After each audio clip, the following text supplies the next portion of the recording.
My quest to meet incredible entrepreneurs and invest in their companies continues.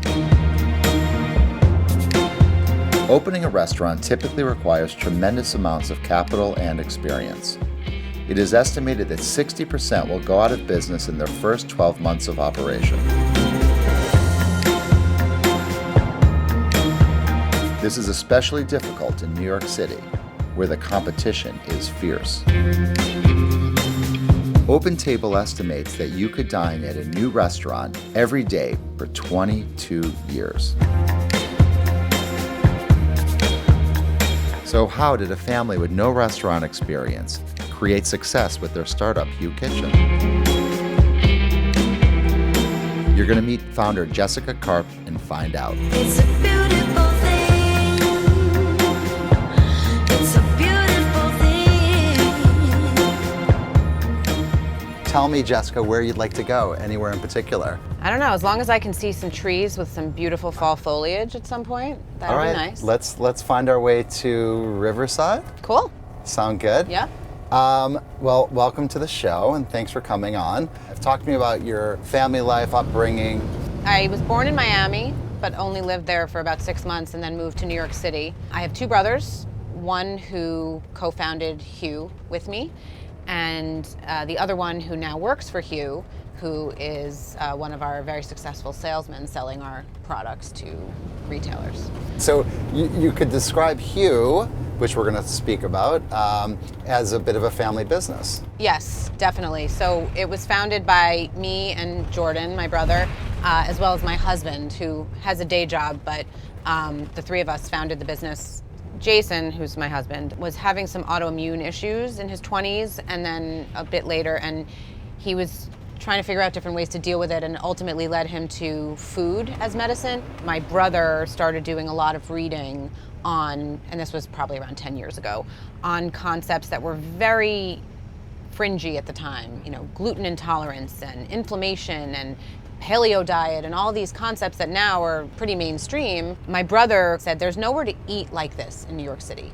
I can't, of all places, right? Yeah. Which is supposed to be at the forefront of every Sure. trend. He said, there's this opportunity. He said, this stuff is coming, and we thought that there was really a gap in the market, and we saw it as an incredible opportunity. We were deciding whether to kind of launch into a CPG business directly without having a restaurant, because running a restaurant, particularly in New York, is difficult, to say the least. Yeah.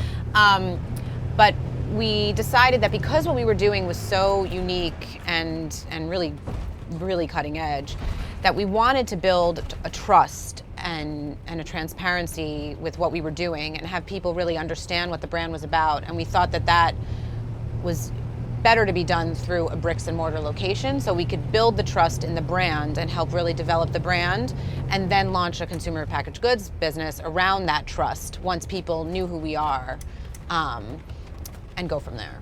Talk to me about your formal education and kind of what it meant and, you know, its value and or not as it pertained to starting this business.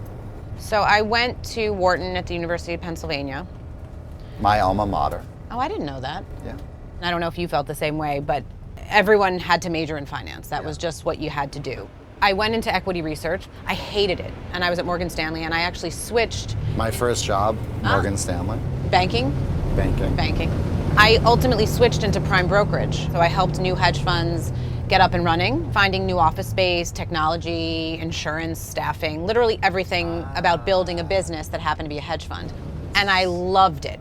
And it was the most fun, dynamic. I mean, it was also a great time. Where is the business now, and where do you anticipate or expect or hope it will be, call it 3 to 5 years from now? We are actually the fastest growing chocolate company in the United States right now, which is pretty exciting. We just launched a new line of chocolate covered nuts and berries. They're called Hunks, which is a fun name. What makes them unique is, first of all, they're much more thinly coated than kind of the traditional ones. They don't feel so heavy eating. Delicious, I know firsthand. Yeah, they're pretty addictive, actually.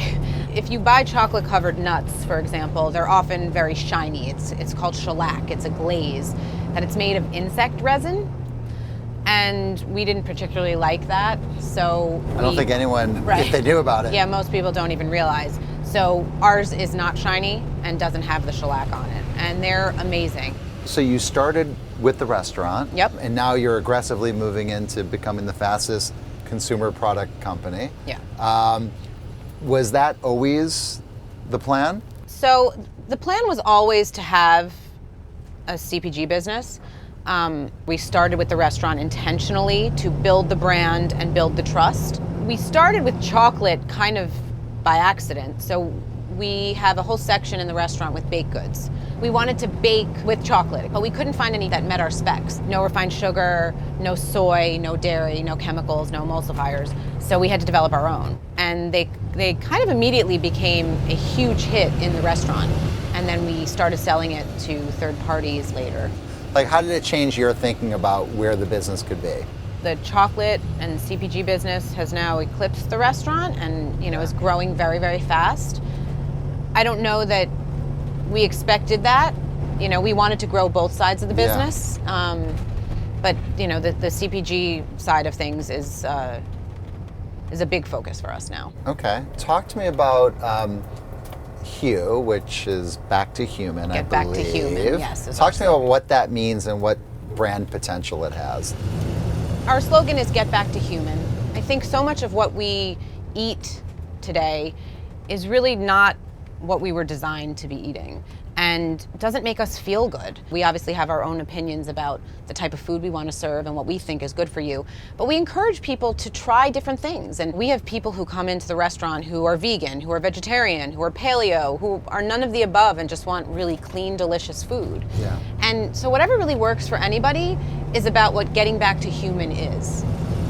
Talk to me about some of the challenges. I would say the hardest thing for us always has been maintaining our standards because we are so meticulous with our ingredients and the sourcing of them, and it's difficult, and you have to really spend a lot of time and effort to make sure that what you're sourcing is consistent with who you are. Yeah. And that is everything to us because our brand is everything, the trust that people have in us is everything, the transparency is everything. Any critical decisions that you're facing right now?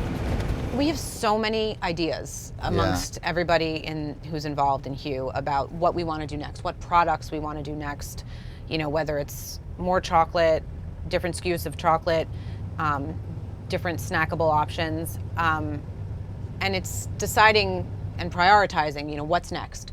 And there are obviously lots of different reasons to choose one versus another, whether it's quickest to market, competitive set, various other things. So you just have to hope that you make the right decision for the right reason. You don't miss an opportunity for something because the timing wasn't right for you. But really, I think, picking from all of the amazing ideas that we have and just, moving full steam ahead. Tell me what it means to sort of be an entrepreneur. I am not an entrepreneur at heart. This was something that I have kind of grown into. If you had asked me 15, 20 years ago, do you think you'll be an entrepreneur one day? No way. It's just the risk and the uncertainty and the instability was never something that I was kind of moving toward. And I remember there was a moment when we were kind of toying with whether we were going to open this place and launch this business. For a second, we thought maybe we won't do it. And I remember feeling relief, but also like true disappointment that we weren't going to do this. And this was long before we opened the restaurant. When we got back on track with doing it, I was in it. Because I really believed in what we were doing. So I think, to me, it's less about being an entrepreneur and more about believing in what you're building. And yes, that leads me to being an entrepreneur and launching a business that didn't exist before. Could you see handing this off to or enlist the support of someone that could help grow it more quickly and impact more people? Or is it something that is important that you're intimately involved with?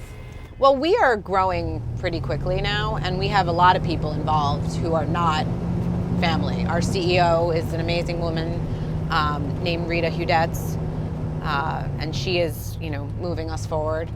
We have tons of other people that are not family that are doing it, and you have to. At some point, you have to trust other people, hire people who have the expertise in the areas that you need, and allocate and hand off as appropriate. And you have to have that trust. I think you have to have ideally a stable brand that knows who it is. Like Hue knows who it is. We know who we are. And so when you bring people into that, they can't change that in a negative way. Of course, in a positive way to move it forward, but they can't change who we are. And I think from an owner and a creator standpoint, you know, you want to make sure you have that type of strength in the brand. And once you do, moving that forward with the right people is easier. How do you measure business success, and how do you measure your personal success? I think they're very intertwined, particularly for a working mom. You know, I have 2 children. I have a 5-year-old son and a 9-year-old daughter. I have a husband, and I have a business, and then I also have me. And all those things have to balance. I think I find that I'm succeeding when those things are all in some sort of balance where nothing feels like it's getting deprioritized. Wow. And, you know, working moms talk about balance all the time and how it's so hard to achieve it, and it is. You have to kind of be kind to yourself and cut yourself slack when you need it, and, you know, do your best in everything you can do, and that's good enough. That's amazing. Well, I can see your vision.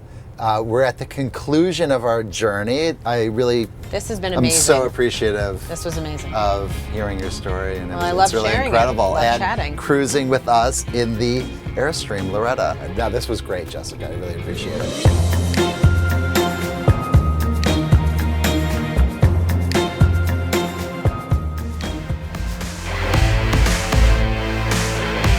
We put this film that we've made onto YouTube. The first week, 10,000 people watched it. And then the second week, 3,000 people. The third week, 296,000 people watched it. It's incredible. And at the same time, constantly trying to get it financed is the ultimate challenge.